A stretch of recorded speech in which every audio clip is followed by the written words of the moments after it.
Hello everyone, this is Prophet Daniel Remnant or Prophet T.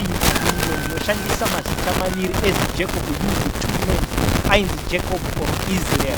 Israel ndo rakapiwa naMwari, then Jacob ndo rakapiwa naErikari. But zvanyanoshanda so Prophet Daniel Remnant, that's my name. Although nichinzi Prophet T madikukosi ndo rakazvarwa ndakapiwa naErik. Yet Jacob Israel zvakaita Daniel zvaireva kuti God is my judge. Then Esther angati Esther anganiritaura akapiwa. Even Solomon ainzi aisati Solomon zvaimirira peace anganirimo fista rake. Saka tinoti vanhu vaviri vanhu vebhaibheri vashandisa mazita maviri. Sezvakaita Abraham ainzi akazoti Abraham Mwari vamuchinja kuzita. Saka ndozviripo chete. Saka nhasi ndichataura nyaya ya-welcome back from heaven. Prophet Madungwe recently was in heaven ndichitaura about heaven. So let me explain kuti chii chataifanireko kundanyanya kufanira ma-awards egore ra2021 akambomira sei ende zvirikufamba sei ende zvinofambisa sei. So let me explain kuti zvakafamba sei, how prophet was caught in third heaven. Prophet Madungwe was in a prayer, was praying with some angelic. When Prophet Madungwe was still praying, the heavens was opened. When the heavens was opened, some angelic descended. Then after that, Prophet Madungwe was converted or was split into two. Said Elisha, yes, I was with you when Pagatora the bride from Naaman. Saka Elisha was split into two. That was the system of Prophet Madungwe being split into two. Musara the physical men, Musara Iriega, the spiritual men, Musara Iriega. So Adam in the book of Genesis 1-2. Not to Maraka Sika Panons, God created the men, but he was not a living soul. That was the dust. So the body Yamunovinga, that is the physical men. And then the spirit men, Yamunotim Mayaka for Kaba. Saka Adam Shiko Akatanga Asipa the dust. Asipa the dust, that dust and though you have the body. So can you know the moon? It's a combination of the spirit man and the physical man. Saka zozo batanizo saka zvinobva zvango splita kana zvasplita zvoreva kuti the spirit man yakuita zvakuita zvemwe, then the physical man yakuita zvainoita. So that is the way inoshandiswa naProphet Madungwe. Or sometimes I can swap with my angelic yangu yopinda pa my place, then in the Prophet Madungwe ndo transfer yonenda into heaven later zvandoita until I came back. So the angelic dini wacho because inongo resemble zviri Prophet Madungwe, same body zvinongoita Prophet Madungwe. Autombozvoni kuti pane difference. Sepanonzi Acts chapter 12 panonzi ako imini haasi Peter here kana kuti mutumwa wake. So Israel yaitira that method yekumuswapa with the angelic. So that guardian angel hapana musiyano between that angelic na Peter kana kuti neni yangu. The guardian angel munoisa ane the guardian angel yake yaanenge anayo. Saka that guardian angel makatongofanana zvauri ndo zvauri zvainoita zvaunoita iwewe ndo zvainongoitawo zvakare. Saka ndo the method yakashandiswa naProphet Madungwe. So during the heaven encounter Prophet Madungwe akataura zvinhu zvakawandisa. Tikaita ma-awards edu, taita ma-awards ndobva pane nyaya ndakasiya last time panapa paslay tichitaura kuti nyaya abortion zvinofambiswa sei. So ndo dzimwe nyaya dzatainopasiswa. So from today anyone annoyed abortion shall not enter heaven. This is the new commandment I'm giving, I Prophet Madungwe. Sezvakaita Jesu anosvika achiti the new commandment I'm giving, achitora those 10 laws achidziisa into the new laws. The new law it's love. So the new law of the love yatava nayo kuNew Testament yakareplace various laws angari almost 600 and something and 10 commandments. Anditika zvorevera kuti those laws anditika dzakapinda into two. Kanone love upasita utsinye to your neighbor. Saka those love, saka tichibata that law takungoi expanda tichisimbisa. Saka iko zvino aita abortion automatically you will not qualify for heaven, whether the men anenge aripo akonzeresa kana kuti mukadzi amene anenge akonzeresa ipapo. So abortion haibvumidzwi starting now, yakagara isingabvumidzwi but takungoisimbisa killing of the innocent soul, chinhu chakagara chisingabvumidzwi naMwari. Saka what is abortion? Abortion is the killing of an innocent soul. So what is an innocent soul? Zvakafanana murder kuuraya munhu mukuru zvinotori better than to kill the innocent soul. Because ukaraya munhu mukuru maybe anenge ane mhosva, anenge ane chitema pauri, anenge ane the black spot, zvinotombori nani, but imhosva ndoinonzi murder handitika, but killing of the innocent soul, that's the greatest sin yekuti even the heaven would never forgive you. So to women, please do not practice abortion. To men even, do not cause you zvekuti unokomitisa munhu uchitambisa nevanhu uchienda panoitwa abortion newe wakaramba mwana wacho uyu akasvika pakunoita uyu akasvika pakunoita abortion neiyeye munhu iyeye anenge iwe unenge uchitorowo nemhosva pamberi paMwari because wakonzeresa, because tinotarisa kuti chakonzeresa futizve. Saka mese murume nemukadzi panoitwa abortion tinojaja toona kuti who is deserving the judgment, kana ari murume kana ari mukadzi tinotonga, but iwe mukadzi wabvisa kuti unenge urimo mese tinokutongai. First thing, haupindi heaven handitika. Second thing, haukwanisi kuitwa forgiven your sin. Saka the sin of abortion haisi yaitwa forgiven, hazvivi zvaita even to the end. Kana waita it's unforgivable. Saka what is abortion? Because abortion is killing of the innocent soul. Saka alright, bengaiti bate bozo vazhinji vanozobvunza kuti alright, tine zvinhu zvakawandisa zvinenge zvichinzi bozi vanhu vazhinji vanobvunza yakawanda kuti saka chakati chinomborera zvakati, saka tinoziva seiko zvino, tinozoziva zvinotangira papi. Alright, let me explain, let me clarify what heaven is said. Handitika tine vanhu vanoshandisa mapills, tine vanhu vanoshandisa macondoms, tine vanhu vanoshandisa zvinhu zvakawandisa zvekudzivirira mwana nekudzivirira chii. That is not abortion yandiri kutaura, because mapills nana macondoms nezvese zviya, it's not anonzi wauraya the innocent soul, because munhu anotanga kubreathe panonzi, because munhu chinotanga handiti monase zvakaita the egg handitika, pane the yolk ndo munoiswa mwana handitika, the yolk not the shell iyaya handitika, ndo zvakafani sperm. Sperm inongoti is just an vessel inoshandiswa. So sperm is the dust inobva kumunhu handitika, inoti dust to dust, kana munhu apa ndo body yake inodzokera pasi handitika, saka ndo inonzi sperm. Then after 6 weeks that sperm yapinzwa into a womb handitika, Mwari ndo paanozobreathe his spirit, ndo paanotanga the heartbeat. Chinotanga kugadzirwa it's a heart pamunhu handitika, pa 6 weeks chinotanga heart handitika, yotanga kubhita the heart. Then saka the heart kana yabhita, saka pa 6 weeks abortion, after 6 weeks kurati wauraya the innocent soul. Right after kana kuti 2 weeks azvinabasa, because it's still the sperm risina that the living soul, the spirit inenge yaiswa naMwari. Saka ipapo ukaita inenge isini haitwi recorded with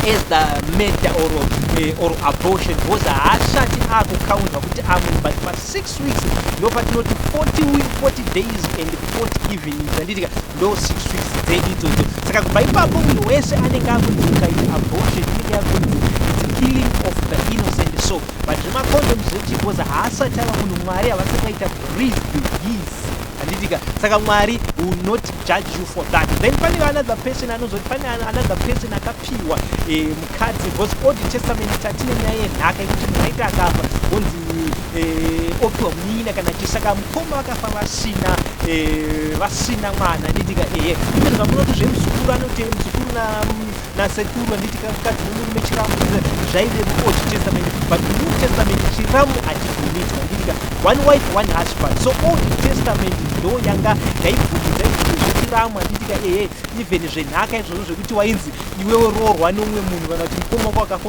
chitora handitika. Saka pane munhu akapiwa that ndokubva aitira utsinye, because ainzi aite nguva yekuproducer the sperms handitika, airasa pasi kuti uyu asaita mwana. So that was intention yekuti munhu haasi kuda handitika. Saka Mwari futizve again about that sperm handitika, imhosva futi kurasa handitika, kungorasira kuposi inenge iri mhosva. But tinozotarisa kuti what is your motive handitika, like uyu hwanga huri utsinye handitika, but let's say you're using the pills because of that mhuri yako ikure kana kuti ichi, it's not a sin because uri kuzviitira in a good motive. Saka then tozopinda pekuti after 6 weeks abortion haibvumidzwa handitika, takana tapfuura pa 6 weeks handitika, then tochidzoka kuti before pa 6 weeks from the day number 1 kusvika pa 6 weeks dzacho handitika, that sperm handitika, that is the shell handitika, inojajwa futizve, especially ukazviita ukarasa nonzi intentionally zvokuti hausi kuda kuti mukadzi ate nhumbu handitika, because you are fighting against thee handitika. saka ndo zvazvinenge zviri panyaya dzeabortion kuti chii chinombonzi abortion. Saka then alright ngatibate umwe munhu anganazopedzisira kuti alright saka prophet inini ndikaita masturbation haisati paitwa breathed the spirit handiti apo iyo it's a masturbation, it's a sin because hazvibvumidzwi. If you want sex unotsvaga a woman because zvakanzi sex inoitwa between a man and a husband, haitwi nemunhu one handiti thats incomplete handiti zvava nemunhu the same tuna mukadzi nemukadzi havabvumidzwi kuroorana because mukadzi haana sperm saka hazvibvumidzwi futi izvozvo. Saka mukadzi nemukadzi habvumidzwi kuroorana nesa handiti murume nemurume havabvumidzwi. Masturbation haibvumidzwi whether vakadzi iriko the same toneko zvino varungu vakagadzira zvimabhanana zvinoshandiswa nevakadzi zviya zviya handiti vachiitira nyaya dzemasturbation, but masturbation inofall under the wickedness, kupromota zvakaipa. Saka masturbation haigari yapinda panyaya dzeabortion, it's a sin yakazvimirega and haitombodiwi naMwari masturbation. Because kana waona kuti uda mukadzi get married, as the Bible says Corinthians chapter 7 handiti kana waona kuti you're burning with the passion kuti hauchakwanisi kucontrola nyama yako, because chinoita kuti munhu aroore nyekuti nyama yake yako yaita give into a woman kuti handichakwanisi kurarama sezvakaita Adam handiti ndopaka zvoda mubatsiri. Saka kana waona mubatsiri is rather for you to marry than to sin. Ndo zvinotaura Paul handiti it's better for you not to burn with passion handiti but you must get married handiti saka hatibvumidzwi zvinhu zvakadaro. Masturbation it's a sin handiti haibvumidziwi whether yaitwa nemukadzi kana yaitwa nemurume.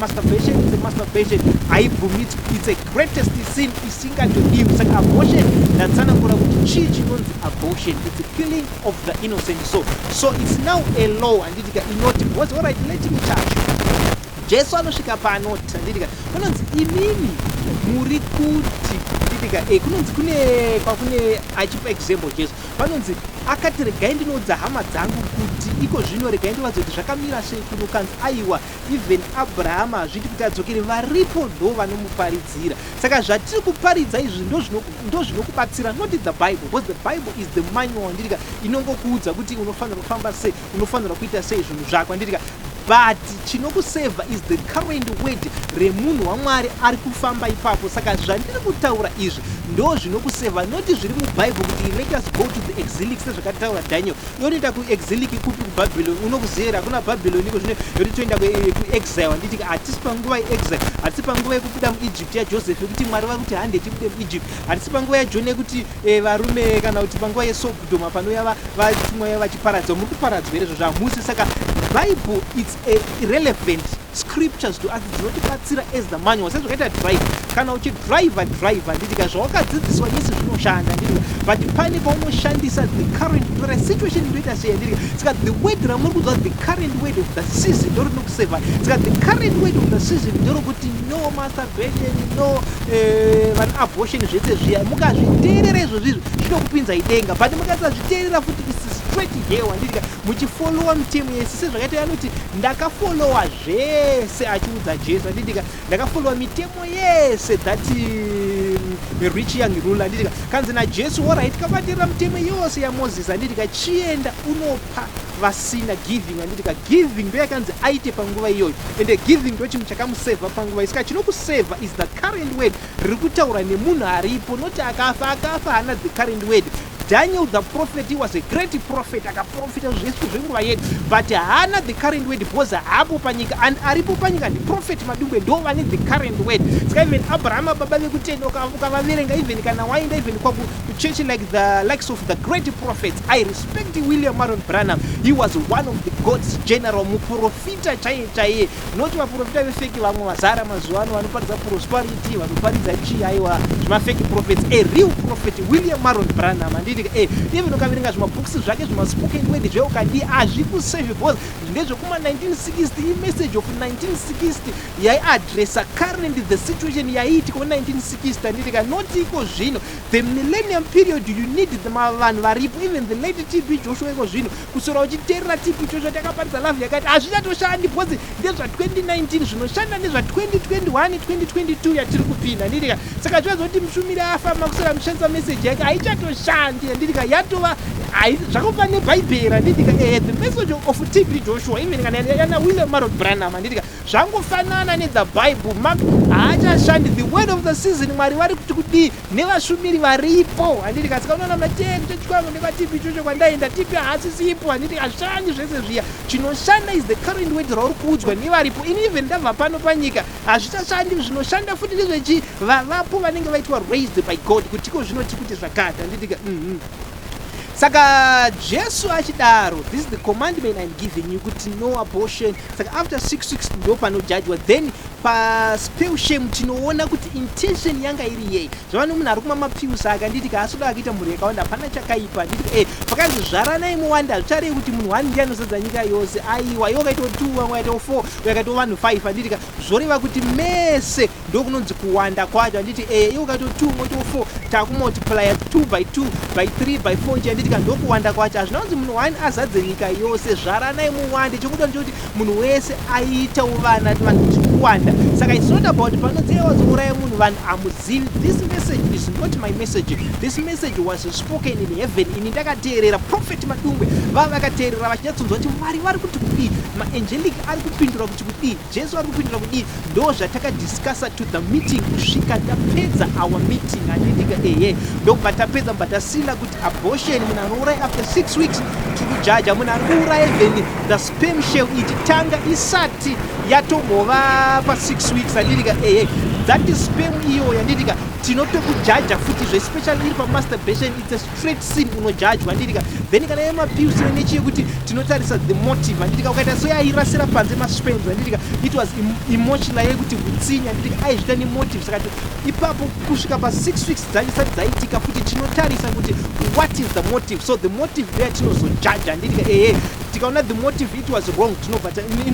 inobva yanzi sin upon you ga handitika wava nechiva handitika. But kana pasina the motive iri right sin inobva yabviswa sezvakaita kuti hake haasi kuda kuti aita hake mwana handitika kana kuti Mwari kuti zvakafanana nekuti alright nyaya yemacondoms ndakamboibata nditaura kuti condom came to promote sin handitika because munhu wese even isusu zvedu we do not advise especially because iri kukonzeresa sin handitika because iwewe ukaona maprotector plus handitika wakuita zvese wakuita prostitution wakuita wickedness. Saka izvozvo chinhu chinokonzeresa chinhu chakaipa hachibvumidzwi naMwari handitika kunonzi kana ruoko ruchikukonzeresa kutadza handitika but if you used your wife haukwanisi kujajwa because hauna kuita chakaipa ungorora nemukadzi wako. It's not a sin but you take the protector plus unorora nemumwe munhu asi mukadzi wako there it becomes a sin handitika tikaisozotadzisa kuti wazonorara nani hazvina basa wedza warara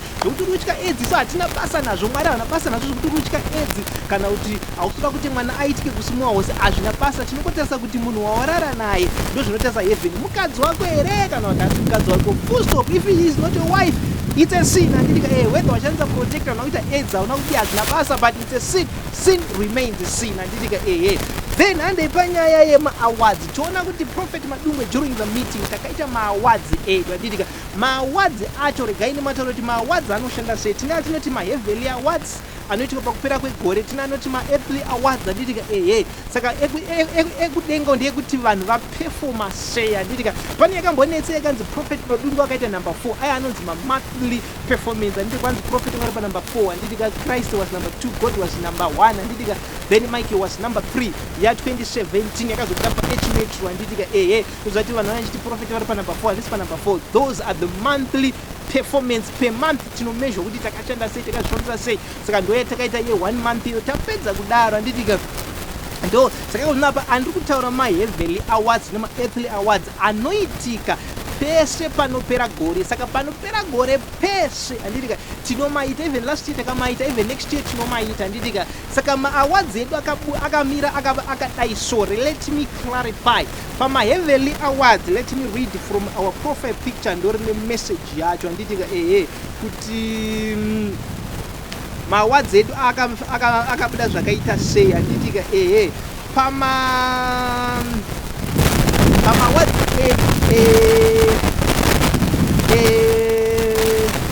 heavenly awards handitika angari pa number 1 ndimwari, angari pa number 2 ndi Christ, angari pa number 3 ndi prophet Madungwe, number 4 ndi Michael, number 5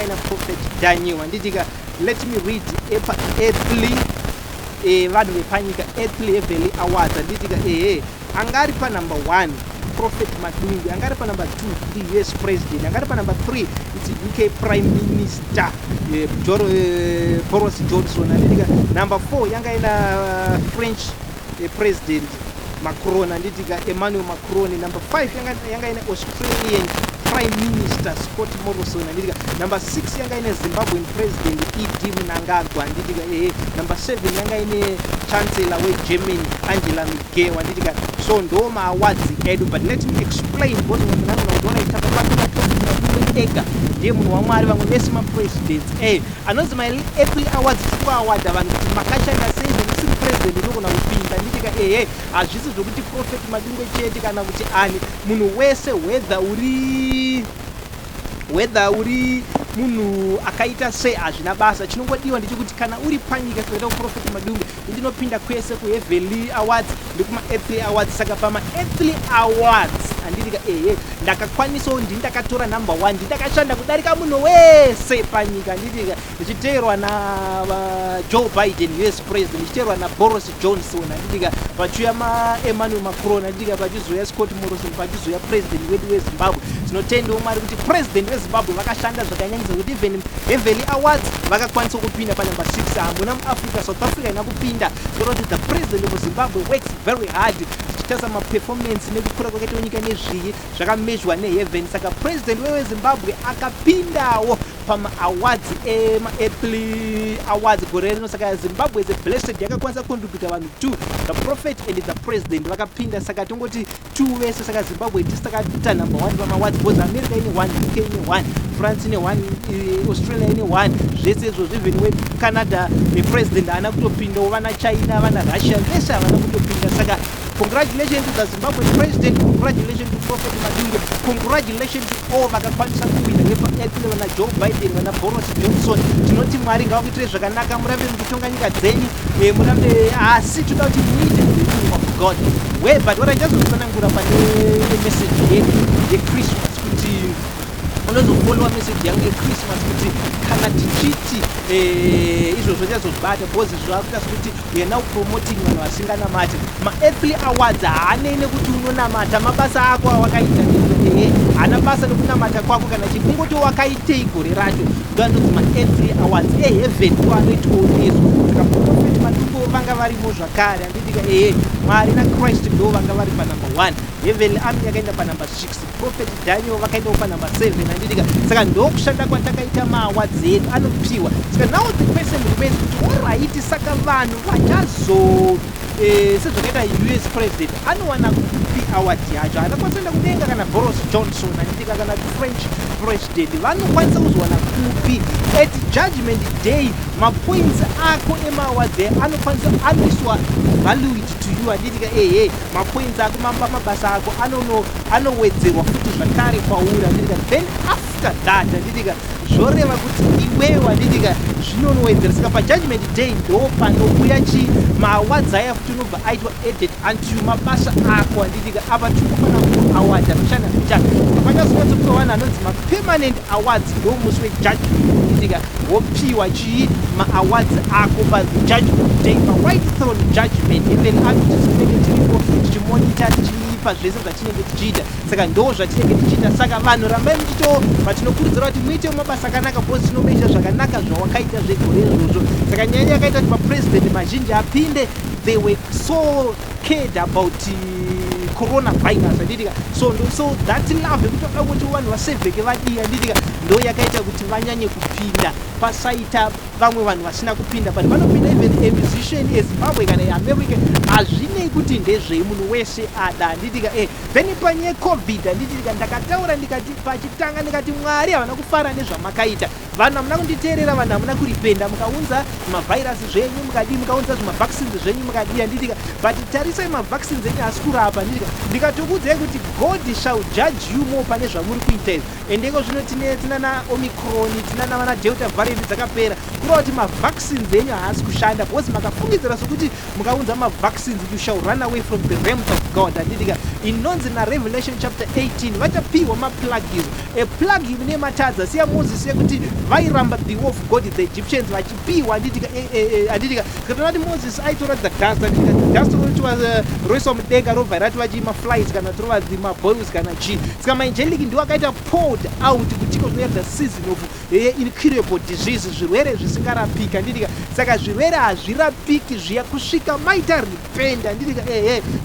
Omicron haisi kuuraya zvayo but ichiri very powerful. Why? Because vanhu ndakakudza kuti it shall stay with us as long muchipasa zvivi zvakaita seSodom neGomora zvokuti mukadzi nemurume. Handitika muchibvumidza vana abortion muchidi zvirwere zvisingaperi zvinoramba zviriko. So plug kana yauya haibviswi. AIDS it's a plug, COVID it's a plug, saka haibviswi that plug iyo. Handitika chasara chete zvongoti muzongochirirwa nyasha mopiwa the grace kuti alright haichaurai vanhu haisisiri all that impact. Handitika tikaona tasvika pathat stage mozati Mwari vakuregerai. Saka the Bible says vanhu vanodangwa nemvhu nezita rangu vakachema ipopo tiri kudenga ndichaporesa land yavo. Land inorwara. Kana kuchinzi land inorwara kureva kuti haisi kuprodusa zvainofanira kuprodusa. Handitika kana kuti mvura haisi kunaya. Handitika kurwara kweland ikoko. Handitika land inotorwarawo because inofanira kunge ichipefoma zvaino kuburitsa mafruits nezvi. Ikatadza izvozvo inonzi inoda kuporeswa. Even mungona land ichinzi inoda kuporeswa.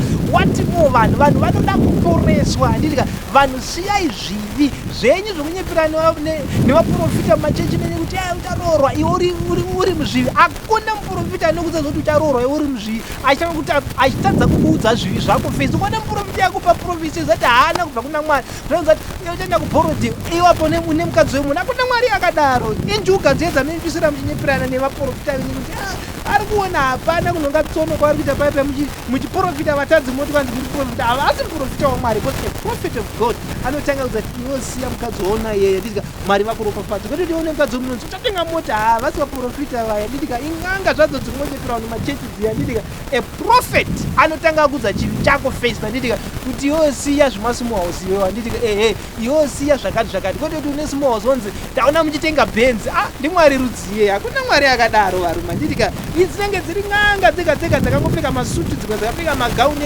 ewhite dzichizviti vafundisa. Hakuna vafundisi vakadaro. Ungaprofita munhu uchipa profesi yakanaka munhu ane mukadzi womunhu. Handiti munhu ari kuita masturbation nekumba kwake usoro achitwa yeye ari kuprofitwa naMwari. Hakuna Mwari akadaro.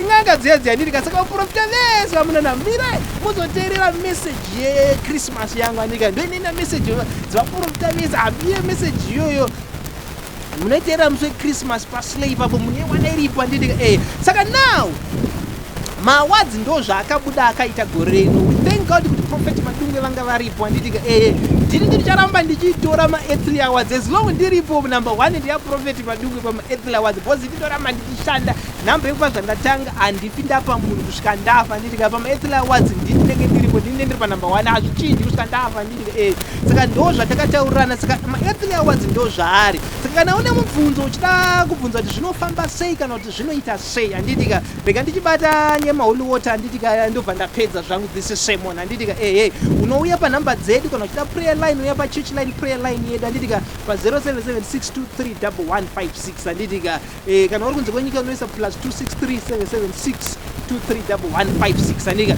then vanhu zivai maplatforms azvire kuti zvese zvamaona pasocial media because Satan ari busy kutanisha munhu ane message direct from God Prophet Madungwe. Ina handishandisi zvese ende ndandigari ndiri pasocial media everyday. Indinoshandisa WhatsApp hama dzangu.